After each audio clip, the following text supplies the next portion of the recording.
All right, ladies and gentlemen, welcome. This is the very first episode of Flake 1v1. This is a series of interviews personalities. It's not about gaming necessarily. It's about personalities and opinions and such. And we all know that I have a big one, big mouth to go along with an opinion and a personality. But I wanted to bring along some people who have very interesting outlooks on life, very interesting perspectives, experiences, and such. And I thought, what better way than to lead off what could possibly be 10,000 episodes of amazing and lucrative work that I'm going to be digging myself into, than to introduce my very good friend and someone I've known for many, many years, someone I look up to, someone that I am very flat out jealous of his tenacity and his hilarity.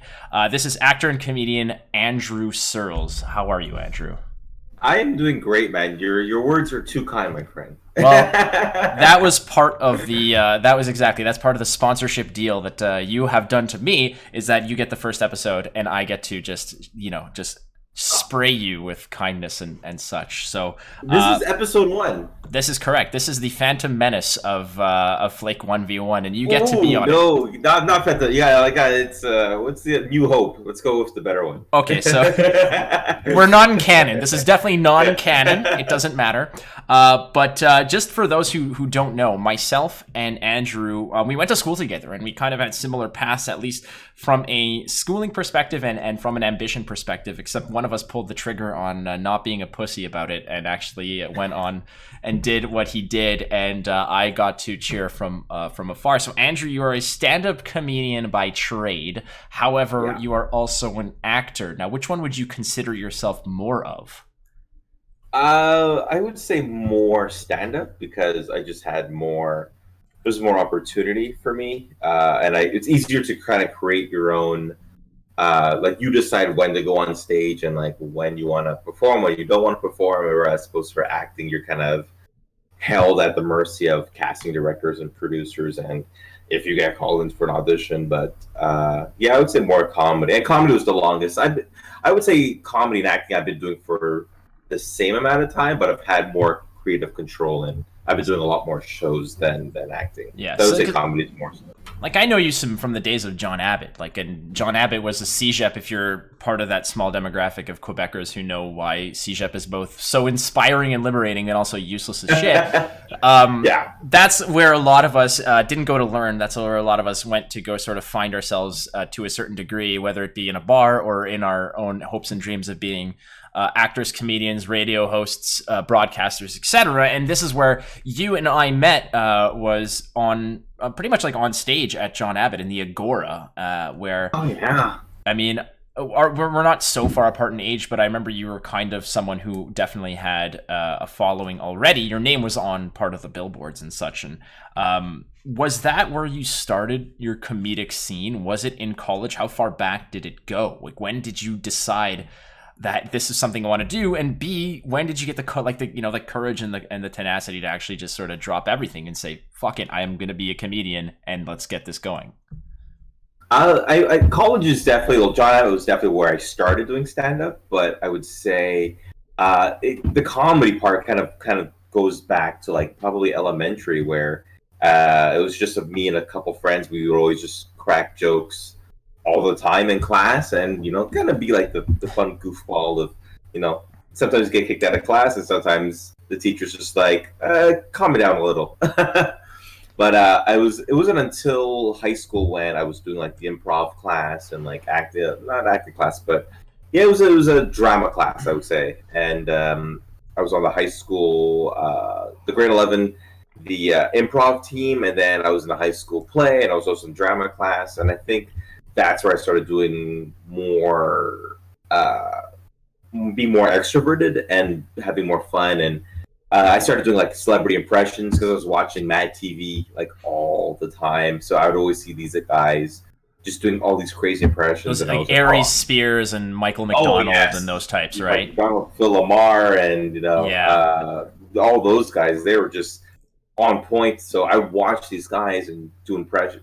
So I would see them do impressions, and then I'd go to class the next day and kind of do impressions there. And there was one sketch I created where basically it was what would happen if Arnold Schwarzenegger and Elmo were to have sex. This is in everyone's bedtime, Yeah. pre-bed, the kind of fantasies that they create in their mind. Of course, these are the musings of a well-adjusted individual for sure. Exactly. Well adjusted. And it was just what happened if they were to have sex, and then like all these other celebrities were to come in and they gave their own unique perspective of what was it like if Eddie Murphy were to come in and see Schwarzenegger and Elmo having sex, and what would happen if Bill Cosby and Keanu Reeves and Morpheus were to come in. And Morpheus. Yeah. Well, one thing you can say is that it definitely, if Morpheus is there, Bill Cosby's there because he's got the pills ready to go. The pills, exactly. Yeah. Cosby would be all over that shit. Yeah. You're like, those pills. We don't know what happened after Which that. one puts them back into the cages? Yeah, for sure. Exactly. Sorry, go ahead. And then after that, it was just I did that in high school, and then we were starting college in the fall, and then a buddy of mine named Marius, we were in this math class together, and he said, hey, they do comedy at Abbott's in the fall. Like they do, like, a comic will come in and do shows, and for like a 45 or an hour long show, and he's like, well, why don't you go on stage and try it?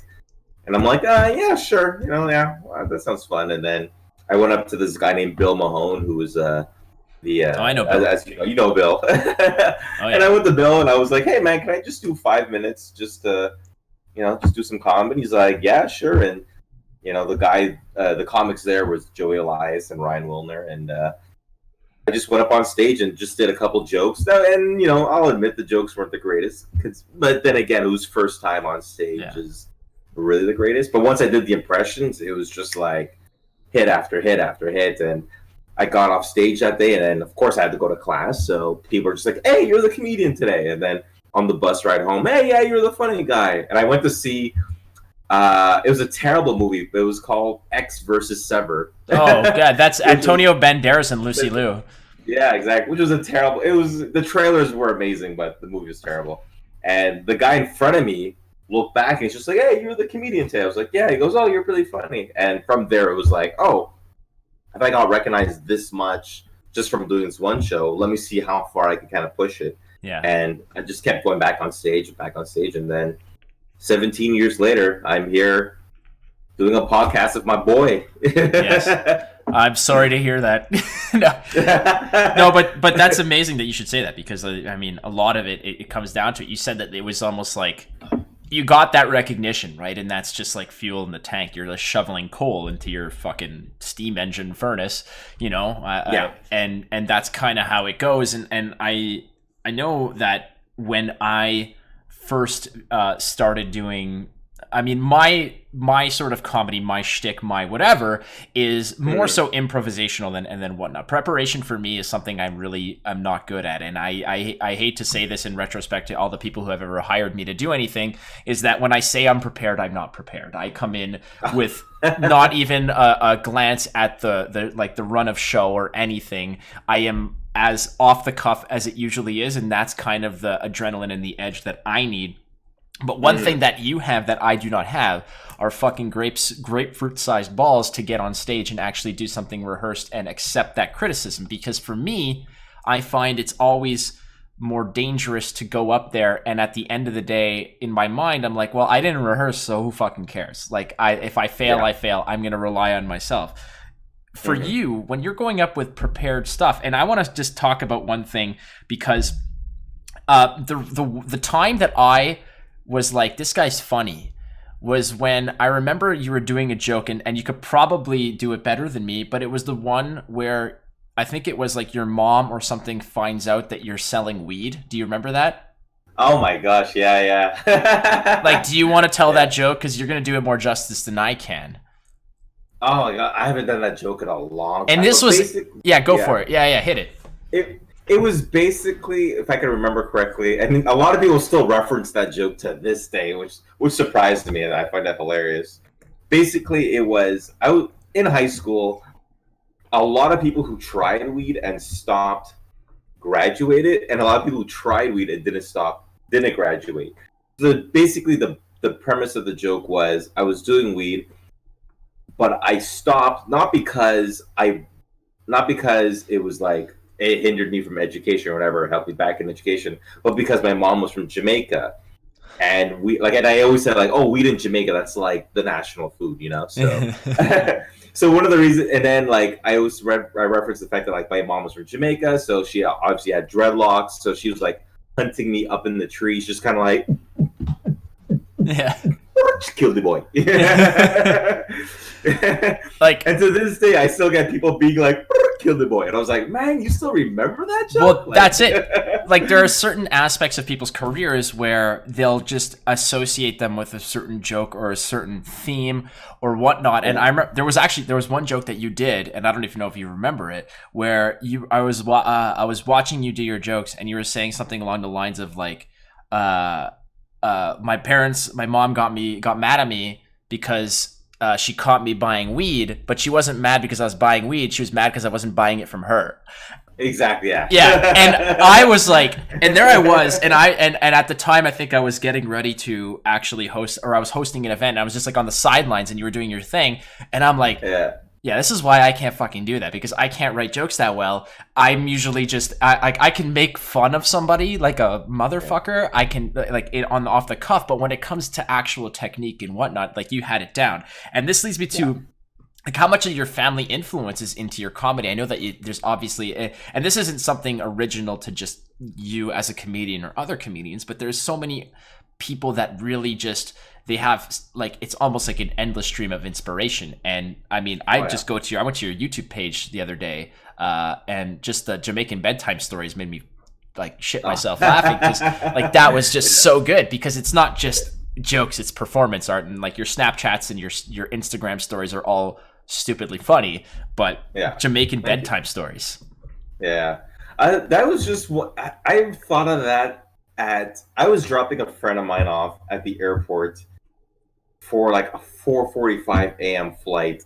So I'm driving back. I've been up for almost 20 hours. And as I'm driving back, this random idea just popped in my mind of, like when you've been up for like 20, 21 hours, you eventually start thinking up some wild, stupid shit.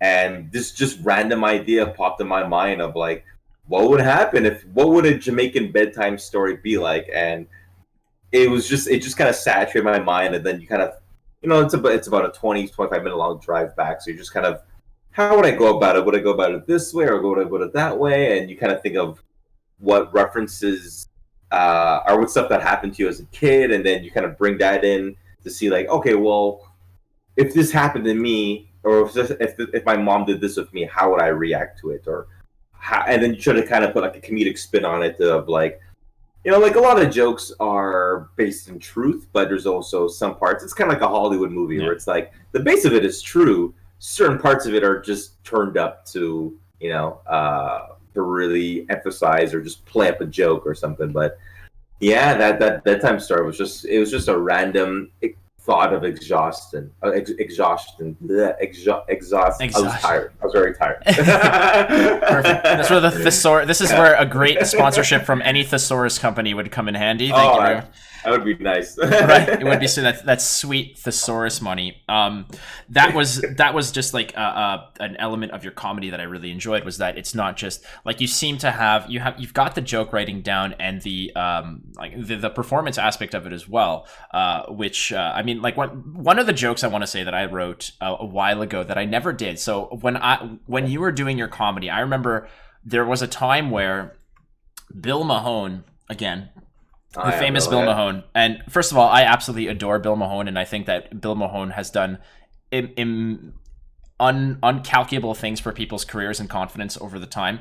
I sincerely hope that his career doesn't go like Cosby in any way, because this whole thing will come back to haunt me. And I love the man because he gave schmucks like you and I an audience. Give a fighting chance. Yeah. Exactly. And he's like, we have a stage, and we'll even pay you a marginal amount of money to make sure that A, we're not arrested for child slavery, and B, to make you feel good about yourself. But it was between acts, and there was one of 19,000 bands that existed at John Abbott that all sounded the same and were all 90% were trash, and I hope that Yeah. they all feel good about themselves. But that was one of the things I gotta say is that when you're there listening on the side to the same bands kind of over and over again, there's like one of them was good, and the others were just a bunch of idiots who knew 3 chords and whose parents showed up. Anyway, I was there, and they were dismantling one of the band sets, and and Bill's like, listen, the other band needs some extra time. Can you kill 10 minutes? I was like, can I kill 10 minutes, motherfucker? And I'm like, time to whip out some patented Matt DeMarco comedy. And I remember one of the jokes I did was, the joke was, and this is definitely non-apropos today, and I'm actually kind of, I might not even say that joke. That'll be for like an after hours. But one of the jokes I did was... sunlight out. Yeah. Like, one of the jokes I did was like, when you grow up in an Italian household, there isn't child abuse. There's only lessons that you've learned. Like, that's not what it is. Like, and there was another one where when I grew up in I'm half Polish, half Italian, so I was always force-fed sausage and religion. And it's like, it's different when you're doing comedy for the 17-year-olds who want to hear fart jokes and boner jokes, and then their parents, because I had to do like a mix of two. I had to like, okay, let's get through these date rape jokes so that I can then re-win the parents back, so it was kind of a mix. But again, you sort of span beyond just the fact that you're a comedian, a stand-up comedian, but a performance, and skits too. And you kind of have transcended that into certain acting gigs. And how's that going? Like, where are you with that? Because I know that you've done commercials, you've done guest spots on certain things, all culminating to one gig that I really want to touch upon, but I'm going to hope that you get to that. Oh, I mean, like, so far it's been pretty good. So when you have a comedic background, it kind of helps segues into like acting. So because you've already know your timing, you already know who you are, your performance. So it kind of makes acting a little bit easier.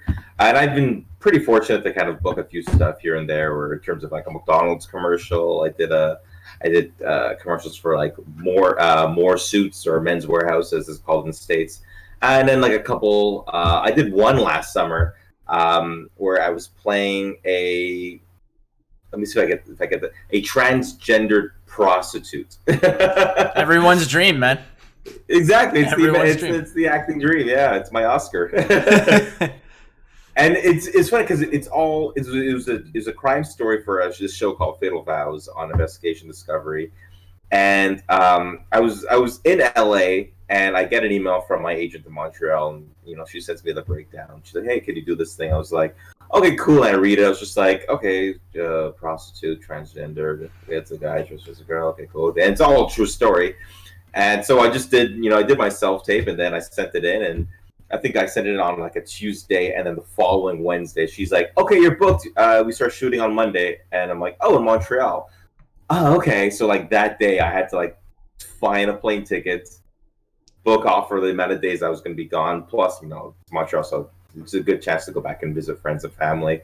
And then 4 days later, I'm on set, shooting this thing, and it was to me, it was one of those things where some people kind of you're like, "Oh, well, I don't know if I could do this." I'm just like, it's acting. Let's just have fun, And it was I had such a great time. Wardrobe, as soon as I didn't get a chance to be there to try on costumes, so I had to show up the day of where we're shooting my scene. And I get there, and I'm like, "Hey, I'm Andrew. I'm playing the role of Mimi." And this girl who's checking me, and she just kind of looks up at me. She just goes, "Oh, wardrobe is waiting for you." And I look over, and there's this girl, this girl named Becca. She's in wardrobe, and she's just staring at me like this, just being like, "Oh yes, he's here. We're gonna put on so many dresses." And it's never like a very elegant name like Catherine or Elizabeth. It's fucking Mimi. Like, what you're gonna look like when you're playing a transvestite named Mimi. Yeah. And I had such a fun time. Like, they put the makeup on, the wigs, and like I had like a lot of fake nails, and I had such a great time. Like, we shot for like two days, I think it was. But one of the most fun roles I've had in like the last while. So, and then also when you come down to LA, it's a different ball game. Like, you go from being a small fish in a small pond to a smaller fish in a much bigger pond. But Right. I think because to me it was just like I felt that staying in Montreal, I kind of felt like I hit a glass ceiling very early in my career, and I kind of felt like, oh, I want to do more, but it just kind of felt like, no, this is as far as you're gonna go. So that's why I just kind of got fed up and moved to LA, and Yeah. you kind of that's why we all move out here, right? Because it's we all come out here to see like, hey, what can we get that we couldn't get back home, or Right. let's see what opportunities are here that we could never get if we stayed in our hometowns. Because you've done specials before, and these specials, the chocolat specials, which are awesome, and they're not just great because the comedy in it is good. They're great because of what went on behind the scenes in order to do it. And I remember talking to you about this and about how this came to be, and a lot of it was because you and I would have these conversations where I would kind of just test the waters and say, like, maybe I'll join you one day and I'll do an open mic and see how it goes. And you'd be like, fuck yeah, every time. First of all, I just want to say thanks, because every single time I would bring it up, not once were you like, yeah, but just don't sit with me kind of thing. Like, that was never, it's just like, I don't know. Man, I was trying to push you into that for years. Yeah. But you would always say that there was that the business, at least in that region, Montreal, and I don't want to put you on the spot here, but it wasn't always fair. It wasn't on the level. And I remember because we would talk at every time that Just for Laughs auditions and stuff would come around, you would always you'd go in with like the fire and fury of like 1,000 suns, and then you'd kind of emerge like, I killed it, but fuck, it's still it seems like I'm just knocking my head against the wall. And that's how like, you can correct me if I'm wrong here, but that's how the chocolat specials occurred, right? There was a little bit of frustration in terms of the business, so you pulled up your socks and did it yourself. Exactly. Yeah, I just felt there. How could I say this? Where allegedly, I think allegedly is the word that we could use to kind of say things without saying things. Basically, yeah, I just kind of felt that this game was rigged, and it didn't feel like there was an equal fair chance of getting ahead. And I still see it to this day where certain people who actually do this for a living, who actually do shows, they do comedy shows, they perform at comedy clubs, and they do well on stage all the time, are always passed over for people who are personally liked by certain bookers or certain people in the industry, where it's like, yeah, you're amazing and you're amazing at what you do on stage, but I like this person, not because they're funny, but because I just like this person. So I've always seen that happen a lot, and there's certain people, not just myself included, but there's a lot of comics who are really good at what they do, but they're always passed over, and they're always passed over in favor of people who are personally liked, not because they're funny. So I just felt that when I wanted to headline in Montreal, one owner promised me the headline, and then when the club changed hands, they neglected to inform the new owner of that I wanted the headline. So it was just kind of like I kind of got brushed off on one side, and then the other club was more interested in headlining American acts. So I kind of felt like for the 90 years I've been putting in, I kind of felt like I kind of got gypped in a way, or I kind of felt like, well, this is as far as you're going to go. And I felt to prove a point, which is where my show comes into play, where I figured, you know what, if nobody wants to headline me, I will do this myself. So I went out, rented a theater, and I stacked my shows at the exact same time as the club shows. Oh, so that was just an extra jab at them. That's a part that I didn't know, is that you fucking play dirty too, which is awesome. Yeah, I was like, I'm gonna go out there, I'm gonna prove a point. So the Nest and the Works had their shows at 8:30 and 10:30, and I booked my shows at 8:30 and 10:30, and it just kind of felt like, you know what, if no one's gonna headline me, I'm gonna do this myself, and I want to prove a point of, you don't need fancy credits, and you don't need TV credits or festival credits to headline a show. You know, as long funny is funny in the end, right? And that's the way it should be. Unfortunately, politics kind of doesn't allow that to happen. So I put my shows at the exact same time as the club shows, and I sold out every single show. to the point where one of the clubs actually, I found out, both of the clubs actually on certain nights had less people than I did. So I think my first show was a Thursday at 8:30, and the capacity was 101, and we had 115. Oh wow! Because they even came to the point where like they had to like go into the back in storage and pull out more chairs, and they had to push people's chairs forward so we could add more chairs in the back. And so for me, I was like, that was a testament of like, oh, nice, that was me hustling for 3 months of just pushing and advertising and like making sure people were there, making sure asses were in seats, and at the end of the weekend, like. We sold, out of 5 shows, we sold almost 500 tickets, if not a little bit more. And it was Theater St. Catherine, which is like right on St. Catherine, just past Blurry. Who are welcome to sponsor this podcast as well, by the way. No, I'm just sorry. Yeah. Gotta hustle, man. Yeah, I need my own chocolat. Yeah.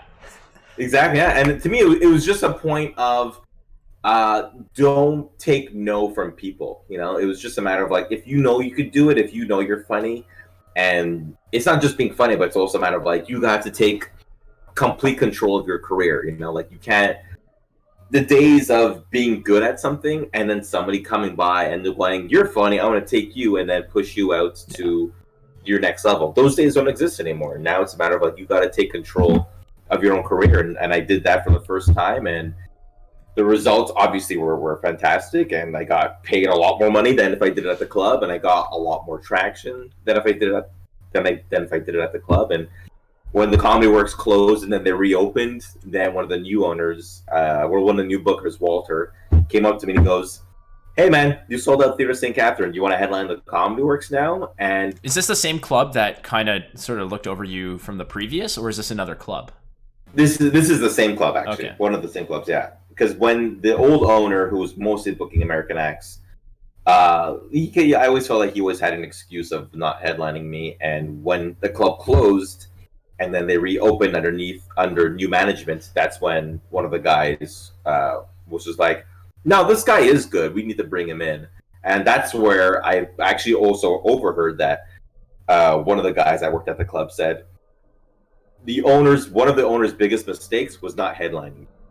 He said, like, you obviously sold out, and that could have been profit in his pocket, but now that went into your pocket, which is obviously it benefited me more. But that's it was just it was just kind of like, oh, there you go, I proved the point. That's it. At the end of the day, it's like when you're counting that like stack of cash that you made from headlining yourself, that extra cherry on top is the fact that you kind of proving that point is just, it's so important, right? Because exactly, yeah. At least from my perspective, and hearing it from you, there's certain levels of success that you want to attain independently and on your own, but at a certain degree, obviously, you need people to sort of elevate and lift and facilitate. Not like I don't own a radio station or an event company. You don't own a comedy club. It's the way of the world. It's just the way it goes. But at the same time, like you said, times have changed, right? You cannot just go into somewhere and be discovered based on talent alone. You almost have to make it for yourself to certain degrees. And Twitter and it's almost become perverse in the amount of ways people kind of have to market themselves just to get noticed. It's not the same animal as it was, even as recently as when you and I were on a stage at John Abbott, where you get that people on the bus are going to know who you are, or people at the movie theater will recognize you. Now it's a whole different fucking thing, because everybody's got an Instagram account where the fucking brunch they had yesterday at Lomo Coco is getting more likes than fucking shit I put out and spent hours on, It's exactly, it's the way of the world. But a lot of that, so you did it yourself. And I remember a very significant moment, which kind of left a lot of people on their toes, was you had released a video on Facebook where you were hinting and sort of teasing at a big announcement. And I know that you have a lot of friends and fans, and I will say this, of all the people I've ever met in my mediocre time and reach and influence, you have always been one of the most genuine people in terms of being nice and meaning what you say, which is very, very good. You're generous with your time and your honesty, and I appreciate that, and a lot of people need to be more like you. But a lot of it was the fact that you developed a following of people who, I mean, I would call them fans, you might call them friends, but they're somewhere in the middle. But you released this video, and I don't know if you probably know what I'm talking about, the one where you had a champagne bottle or something. You're like, I have a big announcement, and I'm gonna drop this shit tomorrow. Oh, yeah. And it had like fucking 1,000 likes and retweets and shit like that. And in my mind, I was like, holy fuck, they recast Data from Star Trek, and he's black now. That's amazing. You know, that's what I thought, and everybody was super into it, and I was waiting with bated breath, and I didn't want to poke you about it because I didn't want to steal it from you to actually make the announcement. And I'm sure you got hounded to shit about it, but lead us through it and what that announcement was. Let's see if it is the same announcement. Oh yes, okay. So basically, let's see. I guess following the success of like C'est moi ce chocolat, and I also did another comedy tour called The Underground Railroad, which featured Underground Comedy Railroad, which featured black comedians talking about their black experiences of like, you know, how we're different from Americans and our lives. And also, like, I think I would say it's about 3 years after my first C'est moi ce chocolat show. It just kind of felt like even when you do your own thing and you surpass people's expectations of like, oh yeah, you're doing a comedy show, whatever, but then you're like, oh no, not it was a glorified success, and then, you know, like for that tour, like we did our own promo, we self-funded this thing, and we did all these things for whether it was my own show or for the tour. And I felt like even doing all those things on our own, it felt like it was still meaningless unless you were, again, personally liked by certain people in the industry. And it kind of felt like, well, if this is if we do all this and we're still hitting that glass ceiling and we're not puncturing through that glass ceiling, then I felt that maybe it's time I find another playground to play on. So I had applied for my visa to work in the U.S. And I think when I popped that champagne bottle, it was basically, I think I got my acceptance either that morning or the day before, of just like, yeah, you got your visa, you know, you're allowed to work in the States. Yeah. And I always said that, I think by the time I said when I was, I think I just finished university, and I was like 27 at the time, because I screwed around and took a lot more longer than most people did. It was just like, oh, it's a 3-year program, I'll do it in 4. The beer is good and the women are pretty, why the fuck would you leave, right? Exactly, yeah. So I always said that if I get to a certain age and I'm not where I want to be in my career, that I'm just going to pack up and move to the States, because there's just more. Sure, the market is tougher, but there's more opportunity. And that morning or the day before, I got my acceptance to move to the States. And to me, it was just like, it's kind of like it's like playing baseball with people who have the game rigged against you. You know, eventually just go, you know what, that's it, I'm tired. I'm just going to play baseball at a different ballpark. And, you know, I'll make my own rules. I'll make my own game. So that, for me, was just kind of like leaving the bullshit behind and be like, you know what, you guys keep your ball, I'm gonna go play ball somewhere else. Yeah, and there was a little bit of a chip on the shoulder when you did do it. I mean, a lot of people, and you and I have spoken privately about it, and I don't know how much you want to divulge into, you know, the emotional state of actually making that decision, but I totally fucking understand where you're coming from, because a lot of the times when the deck's stacked against you, like you're saying, and no matter what you do, you're gonna hit these roadblocks that are put there on purpose. You know, I always have this discussion, like, from my world of Twitch and video game broadcasting, and, you know, how to become a popular person. And I've had this discussion with a lot of my colleagues and people who are friends of mine now that I've met through this. And it's always the same concern, is how can you break through that wall of becoming popular, of becoming a mainstream and you know, famous, man. Like, fame is a very attractive bitch that is constantly shitting on you, but she shits like there's M&Ms in the shit. So you're like, like there's something in there that I want. It's like terrible shit. Yeah. So you're the thing about it is I always said, I'm like, you can be famous tomorrow if you do something like that. You can be famous fucking tomorrow if you do something controversial, crazy, or for the wrong motives and the wrong motivation. And you know, you can go out there and I can have 1,000 viewers tomorrow if I just released a video of me, you know, shoving a hamster up my ass while I'm playing Call of Duty. Like but that's not going to last, and it's not the right way to do it. It seems like you spent years and years doing the right thing, doing it the right way, and you just couldn't break through. And I'm very happy that you made and took that jump, because I don't think that there's many people who deserve genuinely a fucking fair shake who haven't had it yet. But it seems like you're making it happen for yourself. And you're from Montreal, I'm from Montreal, and I just want to talk about you know, local influences and local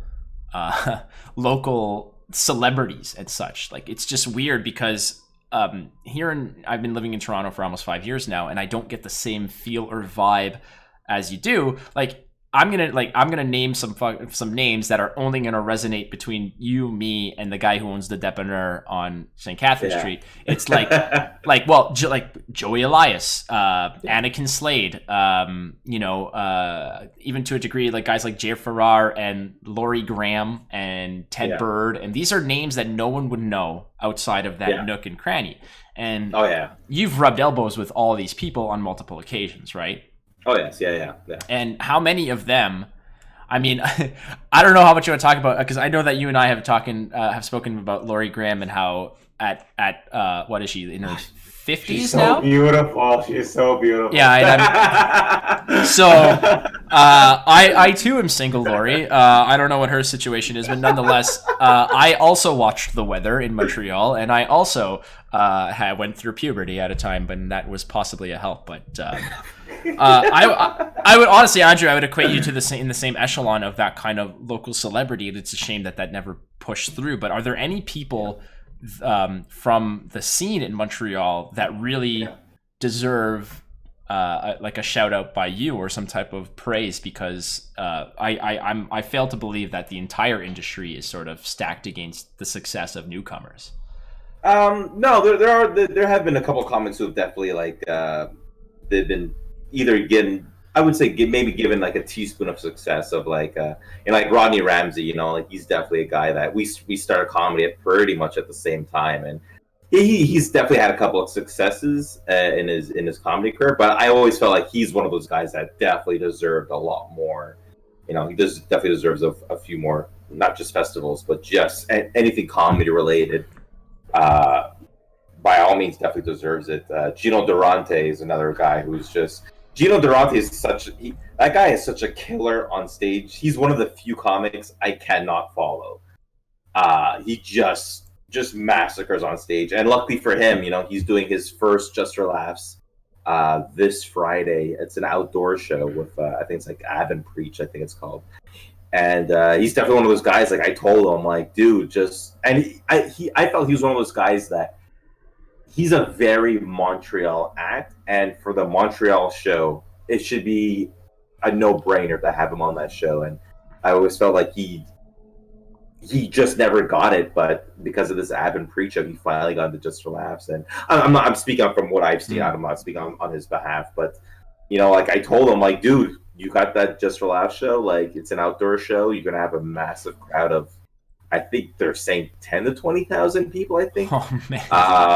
Yeah, I think that's what. Don't quote me on it. I think because I know it's the outdoor show, but I'm not sure which venue it is. But I told him, like, dude, get on stage and just murder it. You know, like, just show these people, like, yo, you passed over me for years, and I want to show you why. You know? Right. Like, so, and him, Guido Cocomello, Abdul Butt, Pantelis, you know, a lot of, and the list goes on of just comics of just like I've always felt they always deserved more than what they were given, you know. And but you get guys like Sugar Sammy who exploded. I would say in the last 10 years, not even 10, like 10, Dude, 15 years. This is He's one of someone, the few guys that really blew up, you know? that's someone like him, and even Russell Peters. These are names that used to be on the fucking giant paper billboard outside the Agora at John Abbott. It's like at 1:00, it's Jeremy Hotz. At 1:30, it's, you know, Sugar Sammy. And I'm like, the fuck are these clowns? You know, and then later on you're like,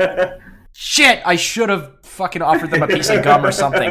Like stupid me. It's like, yeah, see you never, you punk. And then I'm like, oh fuck, I saw you on TV last week. It's like, shit. But no, but they're like, oh no, he is good. yeah. But you're right. I mean, like, it's just insane how a lot of these names, like, they'll get the shake that they need, but I mean, you and I kind of have I mean, we sort of started similar in a similar territory and start, but you took off, and that's phenomenal. And is there anything that's on the horizon in terms of your acting or whatnot? I see you post. You're always advertising or sharing the information about where you're going to be. You're going to be, you know, all around LA, here, there. You were in Canada recently, doing more shows. What's upcoming, and what's like, I don't want to say the end game, but you know, like, where are you going to sit back and be like, this is it, I'm satisfied, and if nothing more comes from this, I want to live in this zone? I would say that would be the ideal dream for me is of me making it, I guess you could say, or the part where I'm like, oh, okay, this is 20 years of hard work, and this is where I'm at now, and I'm happy. The ideal dream would be a series regular on either any show, whether it's a sitcom or a drama or a sci-fi show. If I could do that as a series regular for the amount of time we shoot, for 6 or 7 months, and then I have 4 months to go off and do comedy shows, and then 1 month to just chill, take it easy, and then be like, okay, cool, all right, you're back on set in 2 weeks. That to me is like the dream of like, oh, okay, this is what hard work was, and this is what it feels like, the payoff of having years of hard work. That would be the dream, or if not, doing TV shows or having stuff lined up of like, okay, I'm shooting an episode of this show this week. I have another booking for a commercial next week. I have another shoot. I'm shooting another TV show 2 weeks later. Having like a schedule, like the way I look at my comedy schedule and go, okay, I have a show this Thursday, I have a show next Monday, I have a show next Friday.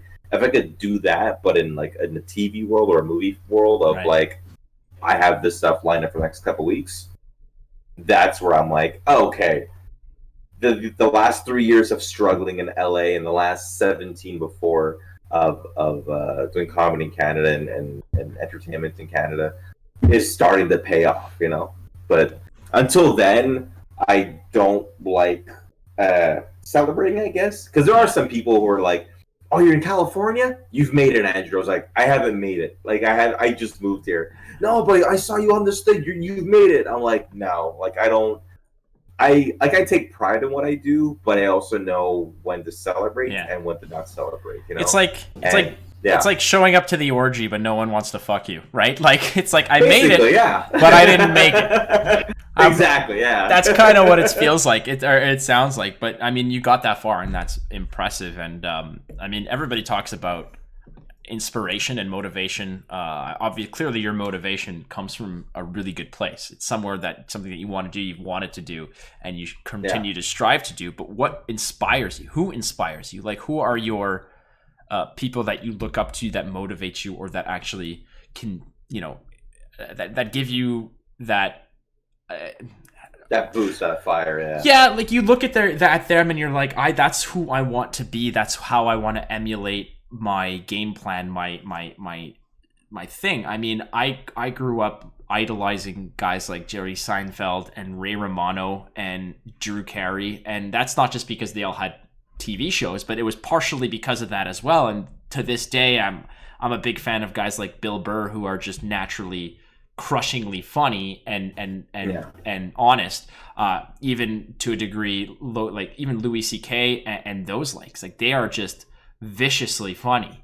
And who do you look up to as someone that is, you know, that you strive to attain that level of genius? It could be no one. Honestly, it could honestly be no one. No, yeah, there's no one really that comes to mind in terms of like who I mean, like, obviously I would love to reach a level of like, you know, a Chappelle or a Chris Rock, of like that level of comedic genius. Yeah. Where it's just like anything you say or do, it's just like gold, you know. I'd love to get to that level. You know, we'll see how years go, and you know, how you mature as a comic will decide that. And but in terms of who inspires me directly, no one really comes to mind. Like, a lot of my motivation comes from rejection. Like, spite. It's a fucking fire in your belly. It is all spite, and I feel it is the best motivation because, you know, like, I always saw it as like when you see an actor and you see what they're doing, you know, like, yeah, it'd be great to have a career like The Rock, for example, who's just bats out blockbuster after blockbuster, you know, like, yeah, I'd love to have a career like him, you know, where he just has a good team of like doing movies, and he does a TV show, then he does another TV show, and he's doing like 3 other movies. Like, it'd be great to have a career like that. But a lot of my fire just comes from people saying no and rejection, and you know, and I think I don't know how true the story is, but I heard that Will Smith's motivation was he was dating this girl, and let me see if I remember the story correctly. I think he said he was dating this girl, and then she broke up with him because she didn't think that he was good enough for her.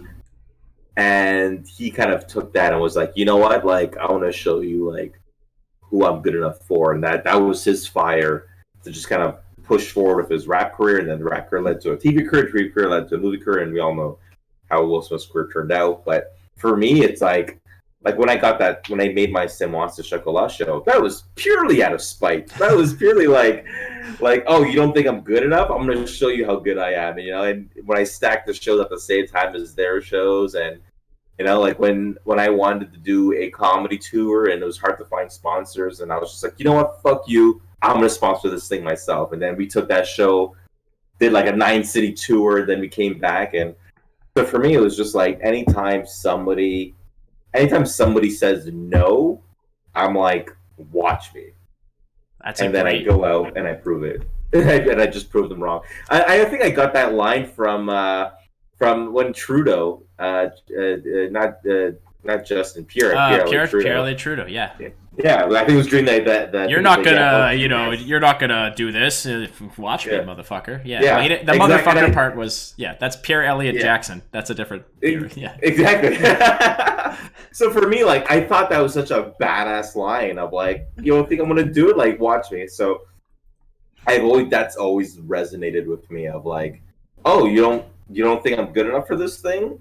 Okay, fuck you, watch me. And then I go out and I do it, and then I prove them wrong. And I prove them wrong by, you know, like, it's one thing for someone to tell you no, you can't do it. It's another when you go out and you prove them wrong, and you know, you show them like you show them why they. My objective is, don't take no, and I've never taken a no from anyone, but my objective is show them exactly why they shouldn't have said no to you in the first place. And I make that 110% my goal anytime I set up to do something.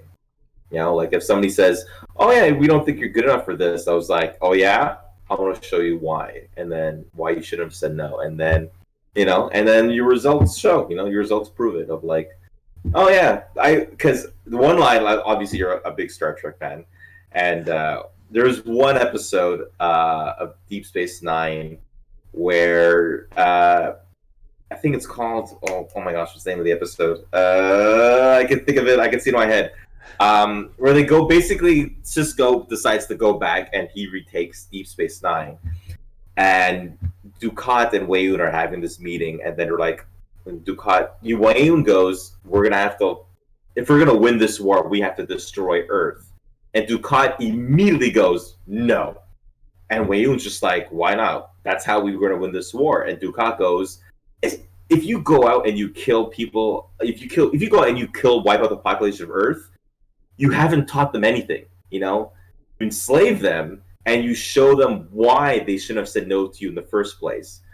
And I'm like, this is it. That's why. You know, that's obviously not the enslavement part, but the line of like taking. If somebody tells you no, you show them why they shouldn't have said no to you, and that's always kind of been like my credo, my motto, my fire. You know, so and yeah, that's what I always do. I take their no's, and a lot of people take rejection as like, okay, I always saw it as like everybody has like fire inside them, right? We all have a little fire, whether it's a small campfire or like a raging inferno. Some people take a no as water onto their fire, and it extinguishes them, and then they just go, oh, okay, I guess not. I always saw that no as just taking that bottle of like, you know that bottle you use like to really start off barbecue? You just squeeze that bottle, and like that little flame just kind of like erupts into like a fireball. That's how I always saw it, you know, like. And I've spoken to people in this industry where I spoke to people who were like heads of agencies, people who are like who work for certain organizations, and I always said to them, I was like, look, if you can't help me, point me in a direction of someone who can help me. And they were always kind of like, well, you know, if you're not a huge star like Sugar Sammy or Russell Peters, you know, don't even bother leaving Montreal. And I was like, you know what? Squeeze that bottle. Bought my ticket, motherfuckers. I'm out of here. Yeah. Exactly. Yeah. And I always saw that as like, just, you know, my goal is to one day just go up to every single person, be like, you said no, you said no, you said no, you said no. And look what I have done. Look at my career. Look at all the things I've done. I have fantasies like that, but it's with Tinder people. That's my fantasy. You said you fucking swipe left. Yeah, you swipe left. Well, look at me now, motherfucker. That was a great segue. We're gonna go into a break for just a moment here, but the fact that you led that into Star Trek is perfect because that was the next thing on my list, and it was perfectly timed with the break that I wanted to take. So we're gonna take a quick 5-minute break or so, and then we'll be right back with Andrew Searles. So here are a little note from our possible future sponsors. Hey everybody, my name is Andrew Searles. I'm a stand-up comedian and actor here to support my boy, Flake.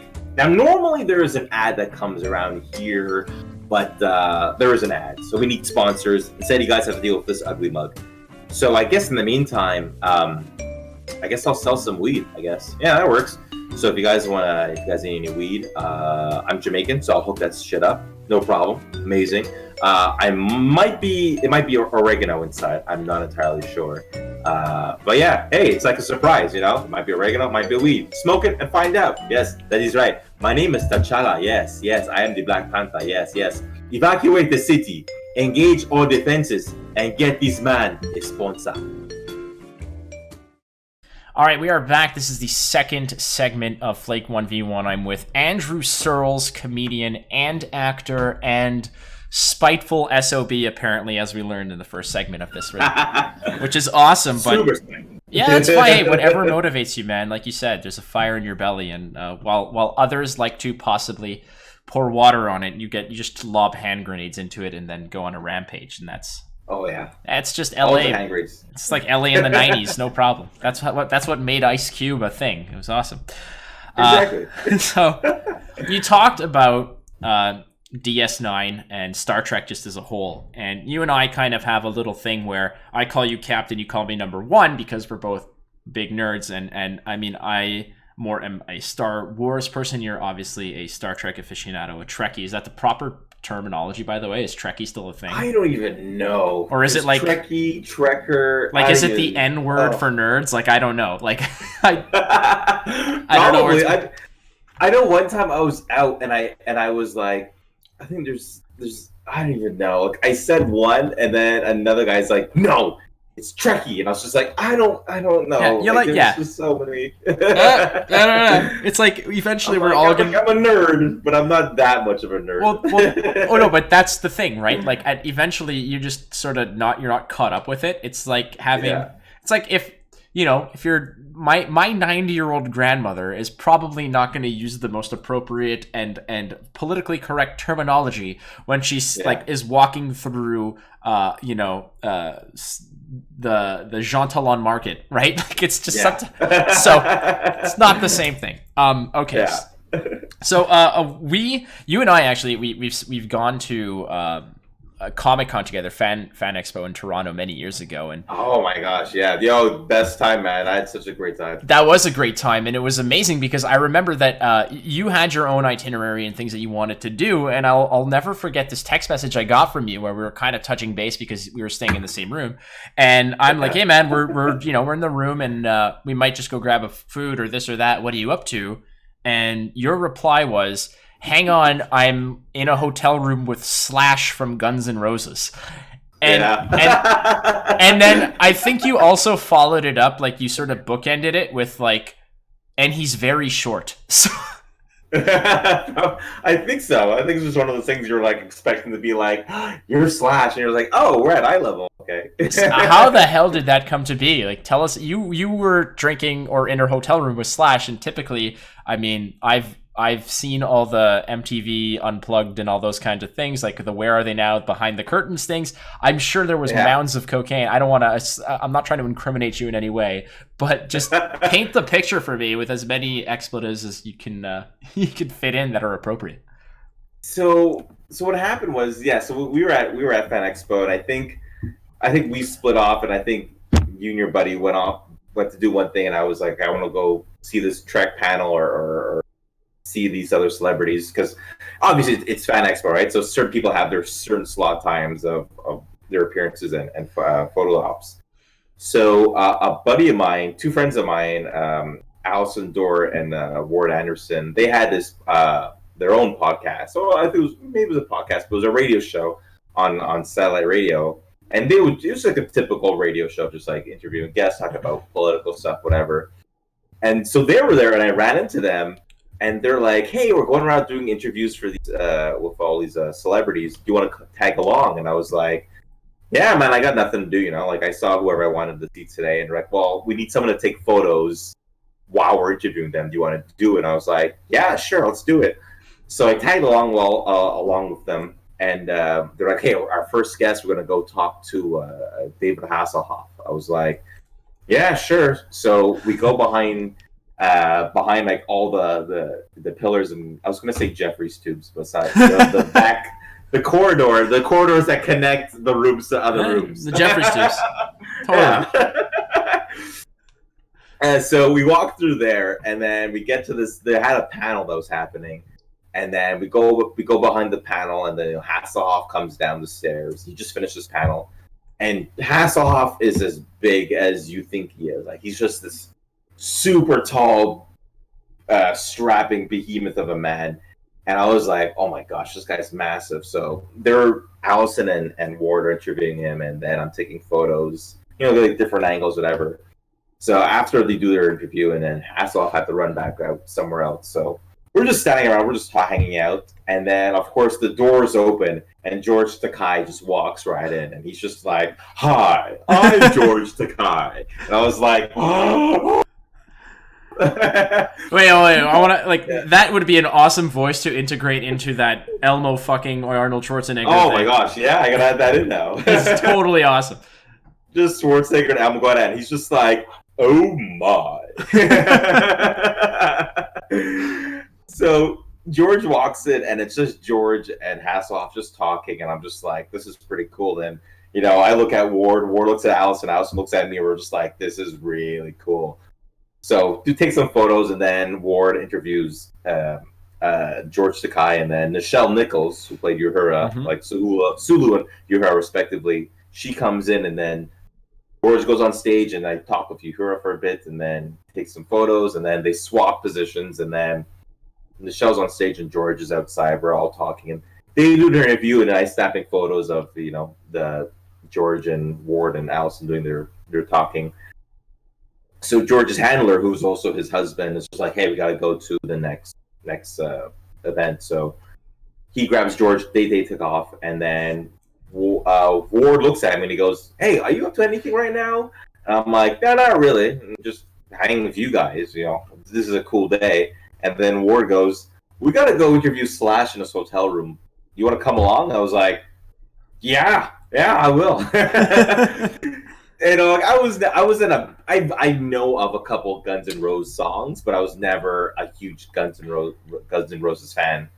And so I go over and then go up to the hotel suite, and there's we meet Slash's handler. He's just like, hey, talk about this. You can't talk about that, because I think Slash is there promoting a horror film that he produced. And so he's like, yeah, just gotta keep the questions sticking around the film, not about his music or anything that's music related or about the band. So we go into the hotel room. There's Slash. I'm just like, I was starstruck. I'm like, oh, that's Slash. Not as starstruck if I was a huge Guns N' Roses fan, where it's just like losing my mind. It was a Duran, and they're like, I would have lost my mind. Or it's like, oh, that's Daryl Hall and John Oates. I'm gonna be in the back just giggling. And I remember, so they're doing their interview, and I kind of kept the photos off. Did a couple here and there. And I think that's when I got your text, and I texted. I'm like sneaking, be like, I'm in a hotel room with Slash. Message you later. That was such and I got your message back of being like, what? Like, yeah, what? it was one of those things where I remember reading it out loud as I received it to my buddy, and I'm like, yeah, Andrew got me back, and I just pick up the phone. I'm like, in a hotel room with Slash. Message. I'm like, and he's like, what? I'm like, what? And it was all at the same time, which is funny because you and I also we had the strategy, and I mean, like, by that time I was a veteran of these nerd conventions. I think that was like the 4th or 5th fan expo I did, and I knew that rather than paying money to go to the meet and greets and the photo ops, if you just go and hang around the hotels at like happy hour, they're all going to be in the they'll all be drinking there. And I remember that you and I were hanging around it was the Westin Harborfront Hotel, one of the like downtown more like high-end hotels in downtown Toronto. And we weren't exactly, I don't think we were staying there necessarily, but we were definitely drinking there around, it was like 5 or 6 p.m. after sort of the convention wraps up, and we're having a beer, me, my buddy Chris, and like we're just like, you remember Chris is an enormous wrestling fan, and he's just like, dude, I think that's Eric Bischoff.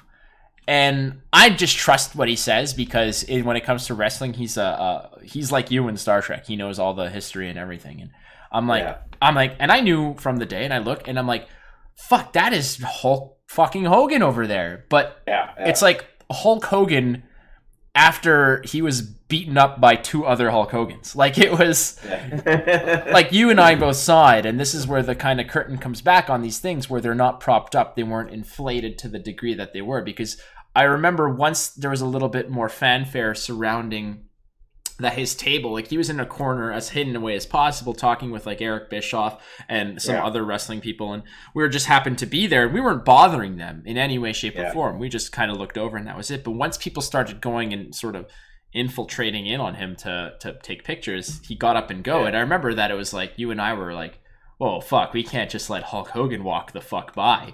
So you were the one who I think it was you were like, oh, Mr. Hogan, can we just get a photo? And he's like, yeah, brother. And he, and the funny part is that he straightens his back up, and he hands off his Walmart bag full of 5-hour energies to like his buddy to like takes his photo, and he's like, okay, bye. And then like 2 months later, he was banging his friend's wife, saying the N-word in a movie. So I guess. And I'm like in a photo of him, just like, oh, I was going for comments. Sympathizer. No, I swear.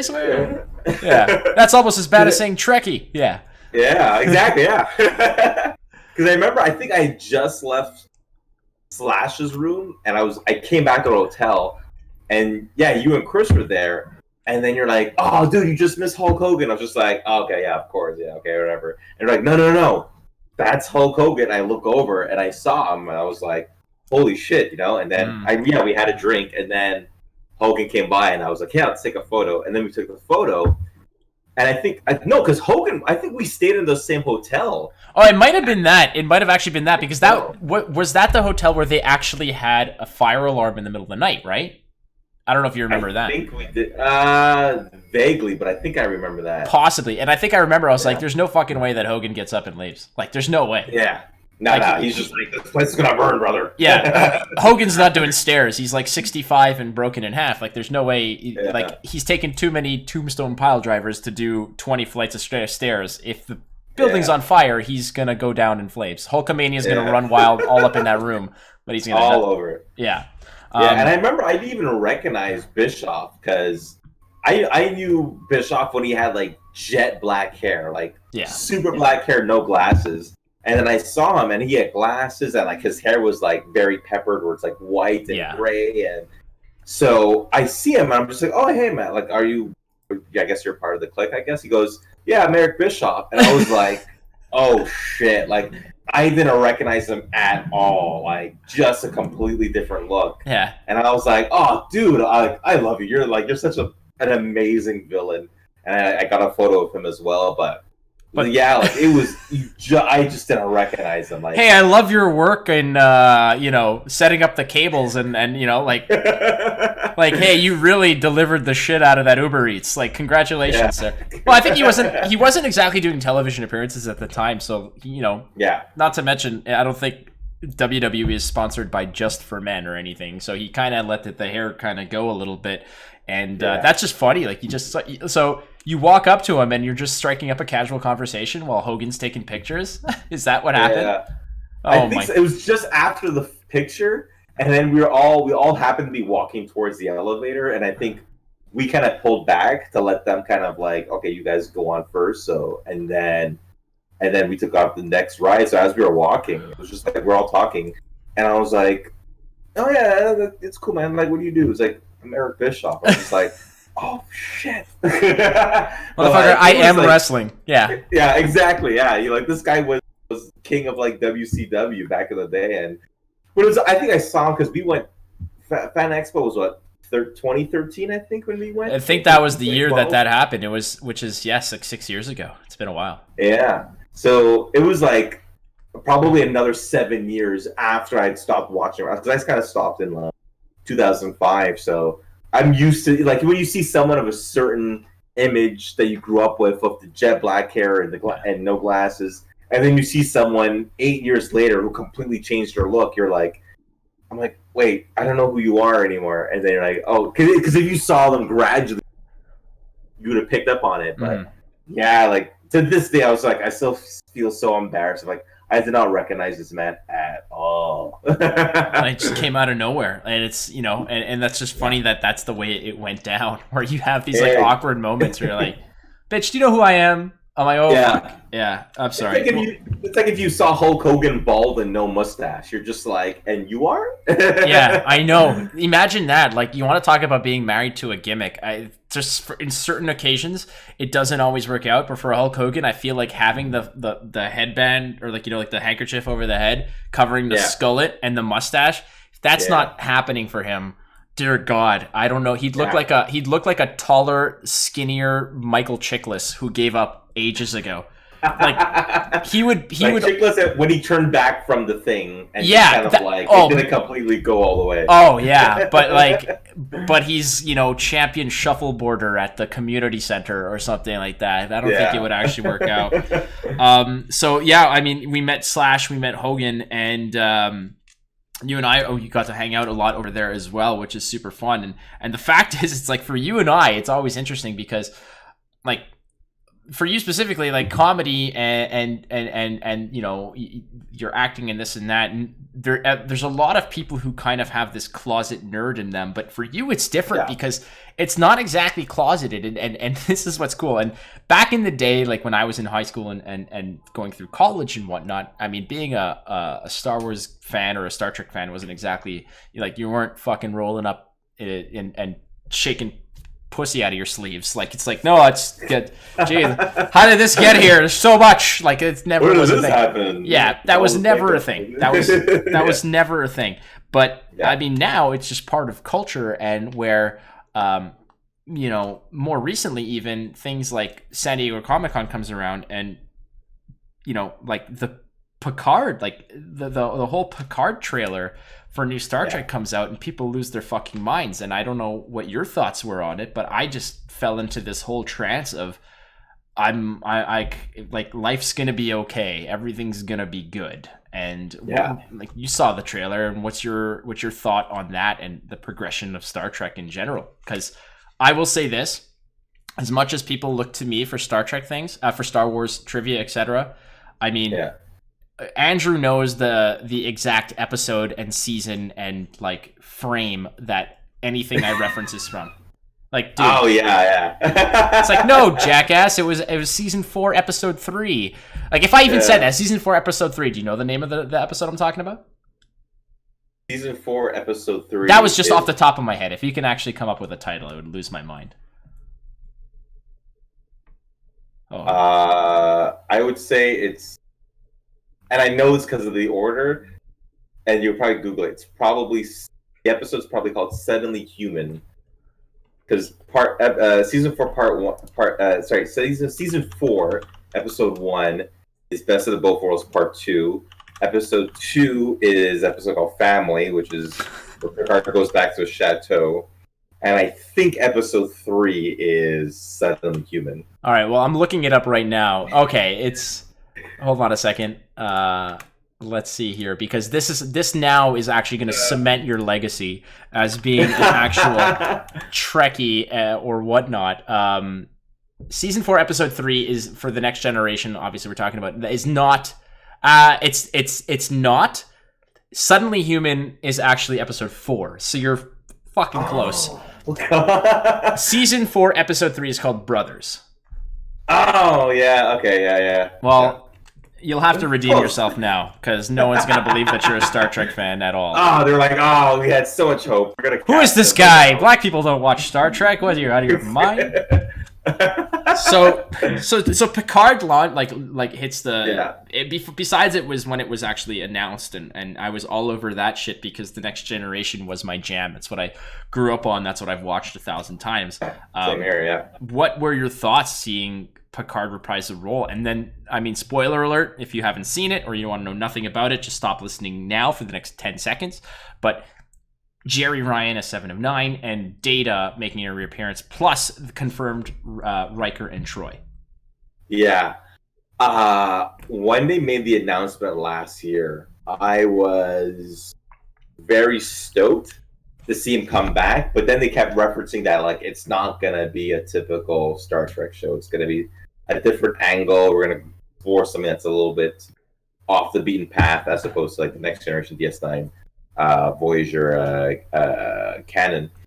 So, and I kind of figured because of Discovery, it was going to be, they were kind of go that route where it's going to be an arc of a show as opposed to episodic. And then when they dropped it, well, they did the teaser a couple months ago, and I was like, okay, let's see where this is going to go. And then the trailer, and I was like, oh my gosh, like this is going to be crazy. And then it kind of starts a bit, I guess, melodic, and then eventually kind of starts to up, and the pace starts to go faster and faster, and then you see like an image of the Borg cube, and I was like, oh shit. And then you see Jerry Ryan as 7 of 9, and you're like, oh, they brought her back. And then like it goes to the credit, and then they show the last scene where Picard goes, I don't want this game to end. And then the camera just kind of pulls back from behind him, and you see Data, and you're like, oh my fucking gosh. Right. I was in my room, and I'm like, I don't get excited. Like, I've seen the Infinity War trailer and the Endgame trailer and like so many other trailers, and each one I'm always like, oh shit, this is gonna be really good. But this trailer was just like, I see the cube and I'm like, oh, and then I see Jerry Ryan, I'm like, oh, seriously? Then it's like Data, I'm like, get the fuck out of here. It'll be very interesting to see like how this is gonna go. But I'm pretty sure if things kind of go the way the trailer goes, it's gonna be one of those shows where like everyone's gonna be watching Trek and a non-Trek alike, which is interesting because I mean, like in the last 10 years, nerd fandom has just skyrocketed. Because I remember I went to the Montreal Comic-Con in 2010, and it was basically two small rooms. You had one room where I remember you walk in and it was the Back to the Future car to your left side. To directly in front of you was Brent Spiner. I was at that I know exactly. It wasn't. And Elvira was like next to him. And Elvira right? was she was next to him. I was there. And then Peter Mayhew, I think, was there too, wasn't he? Chewbacca. He was to Brent's right, and Elvira was to Brent's left. Mm-hmm. It was a very small and that was in a corner, and there was no fucking lineups or nothing. I do remember that exactly because Brent Spiner was like. Fucking Data was just standing at it was like a folding table that you would put someone through in a ladder match, but he was standing there with like his 8x10s or whatever that he was signing, and he was just standing there like waiting for people to fucking show up, and then you just walk up to him, and I was too shy to go up to him. But anyway, go on. But I know exactly like how sort of pieced together these things were. Yeah, I remember it was super small and like. And then it's funny because from 2010 to 2012, it just quadrupled in size. And then 2012 to 2013, it even quadrupled even more so. To the point where it was cool to be a nerd now. It was cool to like watch Star Trek and Star Wars and watch this animation show and that show. Because for years, I would say like, the 80s and 90s and 2000s where, you know, if you watch these shows, you had to like keep a low profile. Like it wasn't cool to be like a Trekkie. Like I remember being made fun of in high school or in elementary because, you know, oh, you watch Star Trek, oh, you're such a nerd. And now it's so widely accepted. And I would say it's widely accepted because you quickly realize all these people who hid that from the world, we all have something in common, is that we all like Star Trek and Star Wars and all these nerd shows, but we kept it low profile because it wasn't cool to be a nerd. It wasn't cool to be a nerd. Beating people up in the 90s was still cool. Like it was still exactly. It was still a thing. It was a pastime. Yeah. There was no internet, so you just beat the shit out of the nerdiest kid, and usually that was me. Yeah. Yeah, and it was like we saw it in The Simpsons all the time, where it's like nerd, and then nerd was like dumped upside down into a garbage bin, and now it's like it's fashionable to be a nerd, and it's like it's almost the opposite, where it's like, oh, you don't watch Star Trek or Star Wars or any of these things. It's like, what's wrong with you? So it's kind of like it's almost kind of flipped upside down, where it's the social norm, and if you're not part of this thing, then people kind of look at you to be like, this is weird. And I remember the one thing when it did change was it was when J.J. Abrams rebooted Star Trek in like 09. The Chris Pine timeline, right? Pine, yeah, the Kelvin timeline. And I remember when that came out, and these girls, I was working at Starbucks at the time in Montreal, and these girls I worked with at the time, they were attractive girls. And they're like, oh, did you see the new Star Trek film? Oh, it was so good. And I'm just standing there like, what universe am I in right now where... It's cruel almost, right? Yeah, exactly. Like attractive women talking about Star Trek? Like, have I died and gone to heaven? Like... That itself was a Star Trek episode, actually. Attractive people talking about space and exploration. It's like, what the fuck? This is clearly science fiction. Yeah. This is not possible. This is the work of fiction. So, and I think that was like the beginning. That was like the precipice of just nerd sci-fi things kind of coming around. Like in 09, from like the 08 to 010 was just kind of like that turn of like, it was starting to become mainstream. And then from like 2011 to 2013, that's where it just kind of erupted into this massive thing. And I think it's going to be around for a while. I think it's going to have a good solid another decade of just... And even now, to the point of like movie studios are realizing how important these conventions are, because people come out, they want to see their actors, they want to see panels, and San Diego obviously is the biggest one of them all. So I think studios are taking in, and they're listening to fans, and they were showing off, hey, here's exclusive things for San Diego, and especially with the outburst of the new Sonic the Hedgehog film, where people saw how Sonic looked and they're just like, no, and the studio's like, you're right, we fucked up, you know. Yeah. So I think as long as these Comicons are around, you know, I think it's a good place where a lot of fans get their voices heard, and studios go, okay, that works, that doesn't work, and yes, you're right, we fucked up, we got to go back and change it. And you know, I think it's wonderful to see how everything's have changed. But in terms of coming back to the Picard show, it's great to see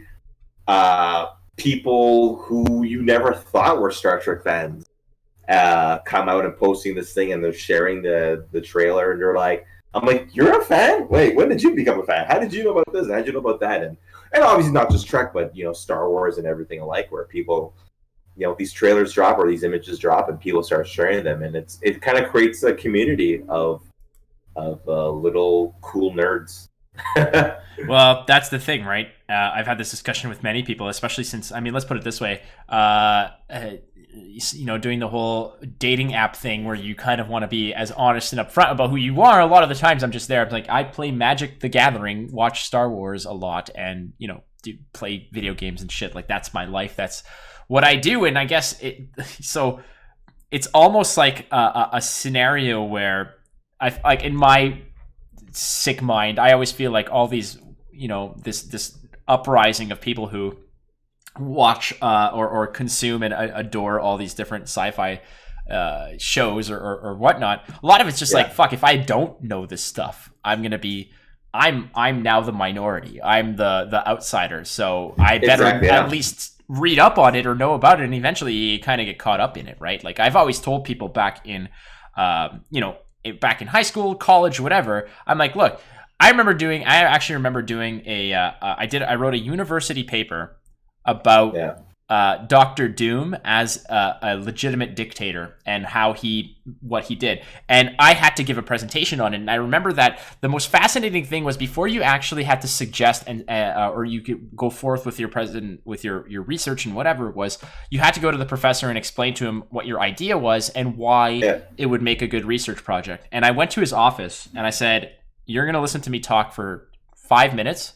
And then, well, I didn't say it that way. Like, I wasn't a condescending prick, but I was like, what I said was, gonna happen, buddy. Yeah, listen, you tenured asshole who is doctor asshole, but your $80,000 job means nothing to me and my Starbucks salary. Exactly. But I went in there and I was like, look, please just hear me out. There's some actual substance to this, and I know it's going to sound outlandish, but let me make my points before you advise me. And I gave him my spiel, and he was like, Jesus, he's like, that's really fascinating. That's really cool. And that's, you know, and I did my presentation. I got an A+ on my presentation, motherfuckers.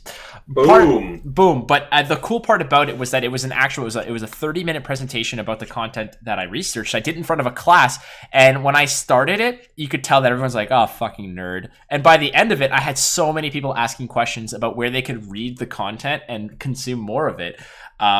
And it's almost like, if you can just get them to watch it and enjoy it, because Lord knows, one of the most embarrassing, like, I remember you were talking to me, you were saying about, what was it? You were like, just like things that you would do to sort of succeed and this and that. And I always equate it to the time that what I did to for a date with a girl was she wanted to go see Sex and the City and the movie that was coming out. And it was like after like the 3rd season or something. And the only way that I was ever going to go watch this and enjoy it, or actually be able to hold a conversation with this girl, was by borrowing the DVDs and slamming 3 seasons of Sex and the City in like 5 days, like holding myself up in a room and just watching it. And I feel like in my mind, I'm like, this is the revenge for all these women who want to now date nerds. Is they're fucking thumbing through Spider-Man comic books just to have something to talk about over an ice cream, right? So victory is ours. That's exactly. We finally won in the end. Did we? I don't know. I mean, not maybe, really. Kind of. Possibly. We won the battle, but not the war. At the end of it, exactly. But you know what? It's also one of those things where it's like when you hear of so many people who were, like, again, coming back to it, like they were always invested into it, but they just never. It wasn't cool to kind of talk about it talk about it out loud. Especially when you have guys like Vin Diesel, who's like a huge Magic. He plays the Magic cards. I think it's him. Yeah. Yeah, and you know, I think it's funny because when you have someone who a lot of people respect and they watch, and then you're just like, oh, you're into this? Oh, I guess I can't make fun of magic anymore. And Vin Diesel's into this, so we're trying to trade him. We're trying to trade him for something better. We're looking to upgrade, like The Rock or something. But yeah, I mean, we'll take Vin Diesel for sure. Exactly. So I think it's great that we live in this era of like all the things that we hated are, you know, are popular. But because when did you do your presentation? When? Yeah. What year? year? Oh my god, I'm gonna. This is like dating myself big time here, but it was easily like 8 years ago. Probably about 7. Yeah, probably about 7 years ago. I think is when I did this thing, and like 7-8 years ago. So we're looking like 2010, 2012, 2011 ish. Like I don't even think I don't know if Iron Man the movie was out. Iron Man the movie was out for maybe a couple of years. I think they had like maybe a couple, like 1 or 2 Marvel movies, like maybe the Hulk had come out or something like that. But there wasn't exactly a basis for a Marvel takeover like there is today. Oh no, definitely not. I think maybe the first Avengers probably coming out around that same time. But I guarantee if you did that presentation today, after all the Avengers movies, after all the Comicons, then people, if you start that presentation, people wouldn't be like, oh, here's the nerd. People would just be like, oh, nice. Here's something I'm actually into. Here's something that's going to interest me. It was funny how such a switch.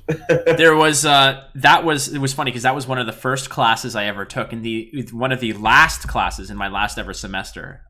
It was a little more lackadaisical. You could tell that the professor was just kind of didn't really have a curriculum. He just was there. Yeah. Like I think he had honestly just was like, I'm tenured now. I can do whatever the fuck I want. So we show up, and basically the whole thing was he said, I want this whole thing to culminate into an argument. Like it was in politics and literature that this class was revolving around. I forgot what the actual name of it was, but he wanted the entire class to culminate into a presentation / debate where you give an argument and then you have to defend it in front of your peers. And it was like a 40-minute thing. My 40-minute argument was that there is absolutely no difference between the Bible and an Amazing Spider-Man. And I said it not from a perspective of the actual content, but what I said was in terms of how it inspires people and how it teaches people how to act and respect each other and whatnot. It is the exact same thing. Therefore, I said Marvel should be revered as almost like a religion. And I gave my whole thing, and the professor actually gave me a decent mark and made some good replies to it and everything. But like to me, I was just like, Jesus, I'm like, there's so much into this. And then I also found my love of bullshittery also, because that's kind of where that kind of like I could talk about this shit forever. But if I had done that argument, like if it was 1995 instead of like 2005 or 1990 instead of 2010, that shit would not fly. It would just, people would be immediately dismissing you, and then absolutely, and then checking your schedule and beating the shit out of you by your lockers, like easy, easy. Like every 1980 film of just like, hey nerd, we're gonna see at 3:00 by the flagpole. What flagpole? This is what the fuck? Yeah, exactly. We're not that patriotic here. What are you out of your mind? Yeah. That's kind of like the fun part about it, and like seeing something like Picard, which it not only inspires and sort of fans the flames of like that 1990s nerddom that where it all kind of burned, but it's cool to see new people kind of get on board and be fascinated with it. Like when you saw Jerry Ryan's from Voyager, and I know that this is going to lead into who's the better captain in your mind, but I want to ask you, I mean, out of all the series, what was the one that you adhere to most? And I'll be honest, I'm not a huge fan of the original series. I'm a Next Generation guy. Oh yeah, but next gen all the way. Okay, there's not even a question. It's just like I think it was what I grew up with, and B, it's clearly the superior series out of all the series. The original series did set up a lot of things, but the problem was the original series was also a product of its time, where it was a time when If you looked at some of the computer circuitry in a computer console, you could see it was like yarn. That was supposed to be like the computer cable, or it's like, every planet they went to was just the same backdrop, just the rocks were arranged differently and they used different lighting. So it was a product of its time, but also the original series was very philosophical in a way, where it's like it was more about like the meaning of why they were there, and it was